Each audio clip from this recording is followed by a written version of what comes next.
Indonesia merupakan negara kepulauan terbesar di dunia. Indonesia memiliki beragam ekosistem pesisir dan laut. Salah satunya adalah sumber daya perikanan. Fakta tersebut menjadi sebuah peluang sektor perikanan budidaya nasional untuk produksi ikan jenis air tawar yang dikonsumsi masyarakat Indonesia. Salah satunya yaitu kolam ikan milik kelompok budidaya ikan Manunggal Jati, RT 1, RW 1, Kelurahan Protobangsan, Kota Magelang, Jawa Tengah, di mana kolam tersebut merupakan kolam dari program Kawasan Rumah Pangan Lestari atau KPRL. Dari program KPRL memberikan bibit ikan dan pakan ikan. Akan tetapi, masih banyak permasalahan yang dihadapi kelompok budidaya ikan Manunggal Jati. Nama saya Slamet Budiono. Saya menjadi ketua kelompok budidaya perikanan di Dusun Dumpoh RT 01 RW 7.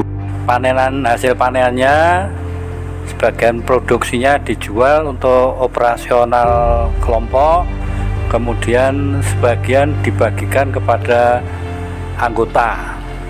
Kolamnya problemnya untuk budidaya ikan karena airnya menggunakan air sumur. Itu programnya adalah kualitas air yang relatif kurang bagus, sehingga perlu diaerasi atau difiltrasi dengan sedikit teknologi budidaya ikan.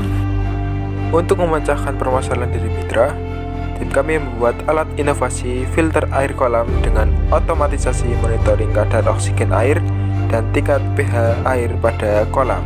Alat ini dapat memfiltrasi air kolam yang awalnya keruh menjadi lebih jernih dan melakukan monitoring kadar oksigen dan tingkat pH pada air kolam secara otomatis. Dengan alat monitoring ini, apabila kadar oksigen dan tingkat pH pada air itu tidak sesuai, maka dapat disesuaikan. Diharapkan, apabila kadar oksigen dan kadar pH pada air kolam sudah sesuai dengan ikan tersebut akan lebih sehat dan berkualitas.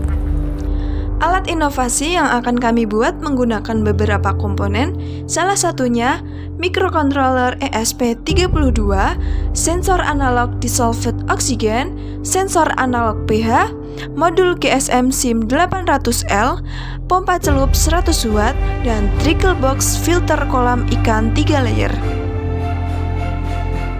Berikut ini merupakan rangkaian untuk sistem monitoring kadar oksigen dan kadar pH pada air kolam. Sistem monitoring ini berbasis microcontroller ESP32 sebagai pengendali utama yang terhubung dengan sensor LCD, tombol, modul GSM, dan jatuh daya.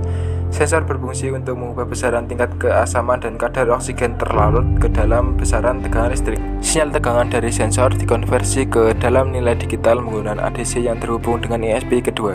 ESP kedua mengolah data yang telah dikonversi dan mengirimnya ke telepon pengguna melalui SMS dengan menggunakan layanan GSM Telkomsel. Perangkat yang digunakan adalah modul GSM SIM 800L yang terhubung ke ESP kedua.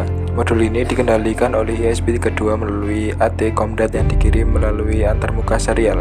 Modul ini diisi dengan SIM Telkomsel IoT. ESP kedua juga akan menampilkan data monitoring pada layar LCD. SMS yang berisi parameter monitoring akan dikirim ke pengguna saat pengguna mengirim SMS yang berisi perintah untuk update parameter. Pengaturan sistem dapat dilakukan dengan tombol yang ada di box. Pengaturan ini meliputi kalibrasi masing-masing sensor, pengaturan update nilai, pembacaan sensor, dan lain sebagainya. Seluruh rangkaian ditenagai oleh jatuh daya yang terhubung dengan jala-jala listrik PLN.